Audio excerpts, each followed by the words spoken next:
Hello everyone, welcome back to my channel Madhulika Kashyap and I am Madhulika.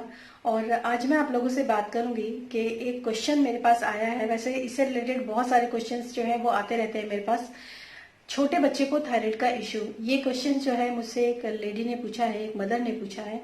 और उसका बच्चा बहुत छोटा है, उसका जो TSH है वो 13.8 है, T4 नॉर्मल है और T3 का रेंज इन्होंने नहीं लिखा है। डॉक्टर्स ने उनको सिंथेटिक हार्मोन्स के ऊपर डाल दिया। मतलब उन्होंने बोला कि डॉक्टर ने बोला है इनको अब टैबलेट देना शुरू कर दीजिए। जिस बच्चे ने अपना 1 साल भी जिंदगी का नहीं जिया, आप उसको अभी से ही सिंथेटिक हार्मोन्स के ऊपर डाल देंगे तो उसके आगे की जिंदगी कैसे वो सरवाइव करेगा, ये बहुत सोचकर भी मुझे अच्छा नहीं लगता। तो इसीलिए मुझे ऐसा लगा कि मुझे ये वीडियो आप लोगों के लिए अपलोड करना चाहिए, क्योंकि ऐसे बहुत सारे क्वेश्चंस जो है वो मेरे पास आते हैं। जैसे मैंने बहुत सारे वीडियोस बनाए हुए हैं थायराइड के, एक छोटी से छोटी प्रॉब्लम्स पे, एक छोटे से छोटे क्वेश्चन तक के ऊपर मैंने वीडियोस जो हैं वो ऑलरेडी अपलोड किए हैं। बहुत सारे वीडियोस हैं।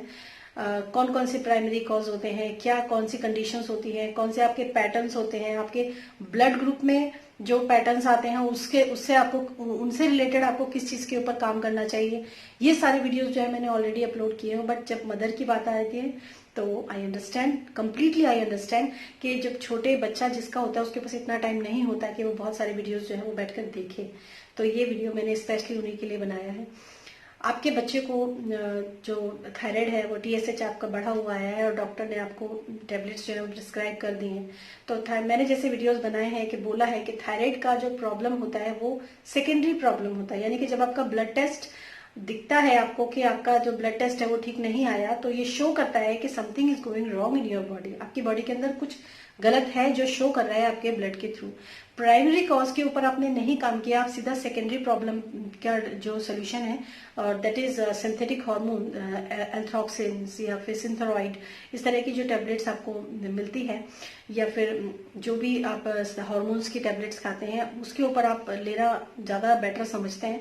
लेकिन अगर मैं ये फिर भी आज मैं ये कहूंगी कि जिन लोगों को बहुत, जिनका हाई चला गया है, जो TSH काफी हाई है, पहली बात तो उनको अपना एंटीबॉडीज का टेस्ट जरूर करवाना चाहिए। ये बात मैं बच्चे के लिए नहीं कह रही हूँ, अभी सिर्फ बड़ों के लिए कह रही हूँ।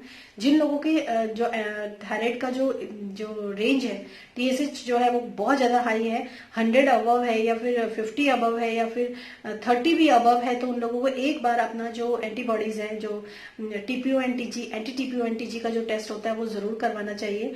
क्योंकि मे बी आपको थायराइड इश्यू ना हो, आपको हाशिमोटो की प्रॉब्लम हो।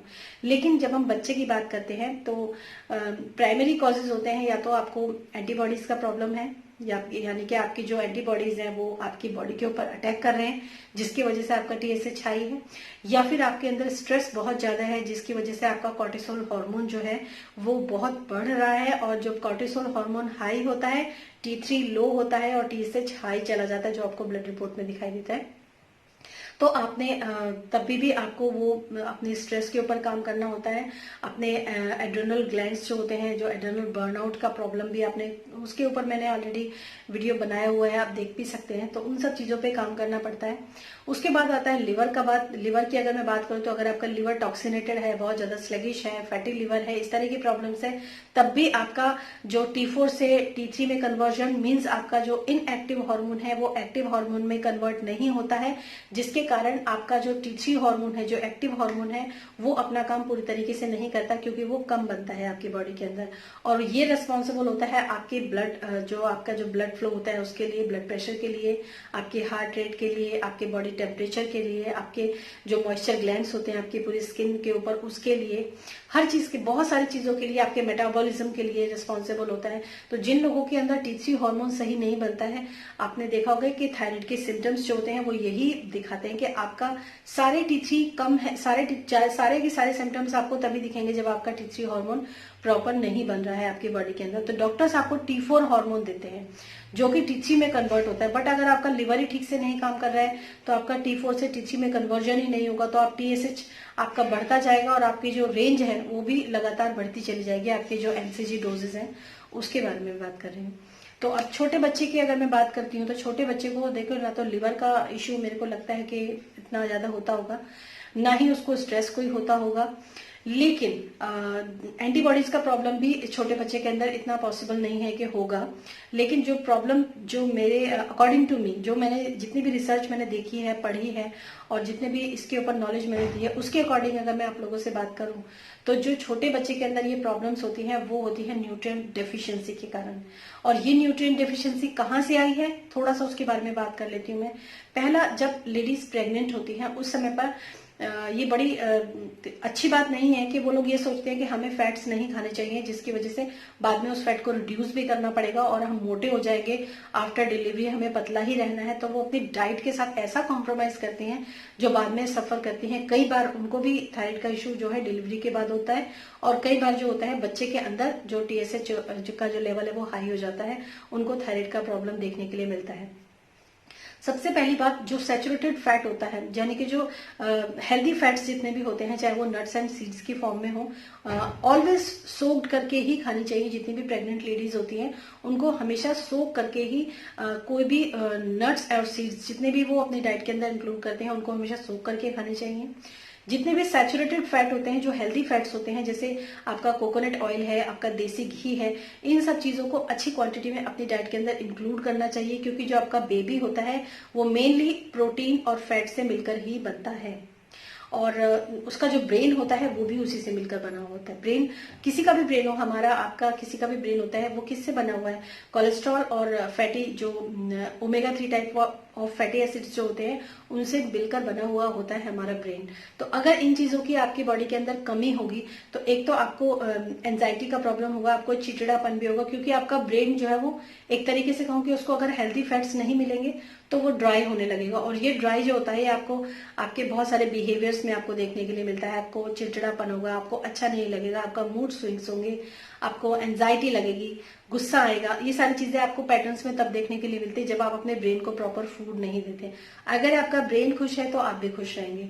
तो इसलिए थोड़ा सा मैं इस बारे में आप लोगों से बात करी थी। जब लेडीज प्रेग्नेंट होती हैं उस समय पर उनको हेल्दी फैट्स अपनी डाइट के अंदर जरूर इंक्लूड करना चाहिए, क्योंकि हमारे जो हार्मोन्स होते हैं वो हेल्दी फैट से ही बनते हैं। जितने भी हेल्दी फैट्स आप खाते हैं उनसे आपके हार्मोन्स बनते हैं। तो जो बेबी है उसके अंदर भी अगर हार्मोन्स का कमी आपको देखने के लिए मिल रहा है, जैसे आपका TSH बेटे का हाई है, तो वो भी कहीं ना कहीं उसका जो रूट कॉज है वो वहां पर है।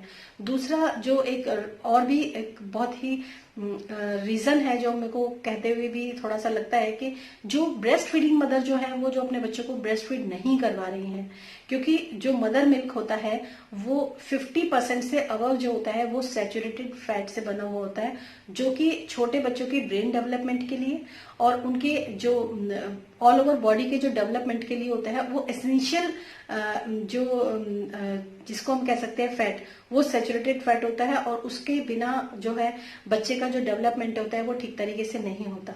तो जब जो मदर मिल्क होता है वो बच्चे के लिए बहुत जरूरी होता है। जो लेडीज वर्किंग है या फिर जो लेडीज ऐसे हैं सोचती हैं कि हमें नहीं ज्यादा ब्रेस्ट फीड करवाना चाहिए, तो उनको मैं बता देती हूँ कि वो बच्चे के इम्यून सिस्टम के साथ बहुत बड़ा जो है खिलवाड़ करती हैं। क्योंकि उनको उनके जो बच्चा जब पैदा होता है, जब नॉर्मल डिलीवरी अगर जिस लेडीज की होती है, तो जब बच्चा नॉर्मल डिलीवरी के थ्रू इस दुनिया में आता है तो वो अपना इम्यून सिस्टम साथ में लेकर आता है। उसका जो इम्यून सिस्टम होता है वो काफी स्ट्रांग होता है अगर वो बच्चा जो है नॉर्मल डिलीवरी से पैदा होता है। लेकिन जब सिजेरियन होता है तो वो इम्यून सिस्टम उसका नहीं इतना रह पाता जितना होना चाहिए। और जो ये नॉर्मल डिलीवरी होती है ये न सिर्फ बच्चे के इम्यून सिस्टम के लिए बल्कि लेडीज के इम्यून सिस्टम के लिए भी बहुत अच्छी होती है। लेकिन सिजेरियन जो होते हैं वो दोनों के लिए ठीक नहीं होते। लेकिन आजकल ज्यादातर बच्चे जो है वो सिजेरियन से ही होते हैं। अब बात करते हैं जो ब्रेस्ट फीडिंग मदर होती हैं उनमें मैंने आपको बताया कि जो मदर मिल्क होता है वो 50% से ज्यादा सैचुरेटेड फैट होता है। और कोलेस्ट्रॉल में भी वो जो गुड कोलेस्ट्रॉल होता है उसमें भी काफी हाई होता है। तो अगर आपके अंदर न्यूट्रिएंट डेफिशिएंसी आपके प्रेगनेंसी के दौरान भी रही है और आप आज भी आप बच्चे को प्रॉपर जो है जो ब्रेस्ट फीडिंग मदर है वो ब्रेस्ट फीड नहीं करवा रही हैं और अपने खुद के न्यूट्रिशन के ऊपर उन्होंने ध्यान नहीं दिया है, बहुत सारे न्यूट्रिएंट डेफिशिएंसी जो कि आपने सुनी भी होगी, जैसे विटामिन B12 है या फिर D3 है, इस तरह की डेफिशिएंसी अगर आपकी बॉडी के अंदर है, जैसे आपने प्रेगनेंसी के दौरान जैसे लोग डॉक्टर्स जो होते हैं, जो गायनेकोलॉजिस्ट होते हैं, वो रिकमेंड करते हैं आपको आयरन, कैल्शियम, फॉलिक एसिड, जबकि फॉलिक एसिड नहीं, फॉलिक एसिड जो होता है ये फॉलेट में जाकर कन्वर्ट होता है आपकी बॉडी के अंदर। वो भी फॉलिक एसिड जितना आपने लिया उससे बहुत कम क्वांटिटी में जाके फॉलेट में कन्वर्ट होता है, और जिसको B9 बोलते हैं। बी विटामिन की अगर आपकी बॉडी के अंदर डेफिशिएंसी है तो भी आपका जो B12 है, B9 है, ये दोनों मिलके, अगर B12 आपकी बॉडी के अंदर ठीक है, लेकिन अगर B9 की डेफिशिएंसी यानी कि फॉलेट की डेफिशिएंसी, तो B12 आपकी बॉडी ऑब्जॉर्व नहीं करेगी। विटामिन ए, जो फैट सोल्यूबल विटामिन होते हैं, उनकी अगर आपकी बॉडी के अंदर डेफिशिएंसी है तो भी आपके बच्चे के अंदर ये सारी प्रॉब्लम्स देखने के लिए मिलेगी। अब आप अपने बच्चे को अगर सिंथेटिक हॉर्मोन्स के ऊपर डाल देंगे तो ये तो बिल्कुल ही अन्याय मैं इसको कहूंगी। आप बहुत अच्छा है जो लोग इस समय प्रेग्नेंट हैं वो ध्यान रखें, बहुत ध्यान रखें, अपने हेल्दी फैट्स अपनी डाइट के अंदर इंक्लूड करें। अच्छा जो प्रोटीन है, जो लीन प्रोटीन भी है और जो कॉम्प्लेक्स प्रोटीन भी होता है, वो भी कोई बुरा नहीं होता है, उसको भी आप अपनी डाइट के अंदर इंक्लूड कीजिए। कॉम्प्लेक्स कार्ब खाने की कोशिश कीजिए बजाय लीन कार्ब के। लीन कार्ब मीन्स मैदा वगैरह जो होता है वो लीन कार्ब में आता है। जो कॉम्प्लेक्स कार्ब होता है मतलब मल्टीग्रेन आटा, जो वो कॉम्प्लेक्स कार्ब के अंदर आता है, उसको आप अपनी डाइट के अंदर इंटेक करने की कोशिश कीजिए। अपने कैल्शियम और आयरन के लेवल्स को जब आप ठीक करने के लिए किसी भी गायनेकोलॉजिस्ट से सप्लीमेंट लेते हैं तो उसको ध्यान रखिए कि वो प्लांट बेस्ड सप्लीमेंट हो, ना कि सॉल्ट बेस्ड सप्लीमेंट जो कि आप मेडिकल स्टोर से खरीदते हैं। ये सारी चीजें जो होती हैं, जो जितनी भी बातें मैंने आज आप लोगों को बताई हैं, ये सारी बातें कहीं ना कहीं लिंक्ड होती हैं, रिस्पॉन्सिबल होती हैं कि जब आपके छोटे बच्चे को थायराइड का प्रॉब्लम हो जाता है। तो अगर आपने ब्रेस्ट फीडिंग नहीं करवाई है तो उसको ब्रेस्ट फीडिंग करवाना बहुत जरूरी है। उसके अलावा उसके न्यूट्रिशन का बहुत ज्यादा आप ध्यान रखिए। हेल्दी फैट्स उसकी डाइट के अंदर इनकॉर्पोरेट कीजिए, छोटे बच्चा जो है उसके अंदर। और इन सब चीजों के देख के आप थोड़ा सा टेस्ट वगैरह भी करवा सकती हैं इसके लिए। अगर होता है तो करवा लीजिए इसका टेस्ट। अगर उसके बच्चे के अंदर न्यूट्रिएंट डेफिशिएंसी अगर उसके अंदर है तो बच्चों के लिए किड्स मल्टीविटामिन, और बिल्कुल आपको मैं बता दूं, जो किड्स विटामिन मल्टीविटामिन भी आप बच्चों को देते हैं उसके अंदर भी प्लांट बेस्ड मल्टीविटामिन होना चाहिए, वो फूड बेस्ड मल्टीविटामिन होना चाहिए वो। और सॉल्ट बेस्ड प्लीज आप बच्चों को बिल्कुल ना दें और ना ही आप खुद लें। तो अगर उस बच्चे के अंदर आपको दिखता है कि उसके अंदर न्यूट्रिएंट डेफिशिएंसी है, तो अगर आप उस न्यूट्रिएंट डेफिशिएंसी को फुलफिल करेंगे तो बच्चे का जो थायराइड लेवल है वो ऑटोमेटिकली नॉर्मल आ जाएगा। और उस बच्चे को आप सिंथेटिक हार्मोन्स के ऊपर डालने की कोशिश भी ना करें। मैं तो आपको यही कहूंगी अपने लेवल पे, बाकी आपकी इच्छा। मैं बिल्कुल आपको ये नहीं कहूंगी कि आप मत डालना, क्योंकि कई बार कुछ भी प्रॉब्लम हो गई तो फिर आप कहोगे। लेकिन मेरी जो सजेशन था, जो मेरी राय थी इस क्वेश्चन के लिए, और जो मैं आप लोगों को जितना मैं आपको समझा सकती थी और बता सकती थी, वो मैंने अपने इस वीडियो के थ्रू आपको बताने की कोशिश की है। Thank you so much for watching this video. और फिर मिलूंगी मैं नेक्स्ट वीडियो में। कुछ क्वेश्चंस और इकट्ठा हैं, एक ही क्वेश्चन में काफी टाइम लग गया, मैं और क्वेश्चंस नहीं लूंगी। तो कुछ क्वेश्चंस और भी हैं जिनके लिए मैं आप लोगों के लिए अलग से वीडियोस बनाऊंगी। और बहुत सारी चीजें जो है वो आप लोगों के, बहुत सारी बातें हैं जो आप लोगों के साथ मुझे शेयर करनी है। Till then bye bye.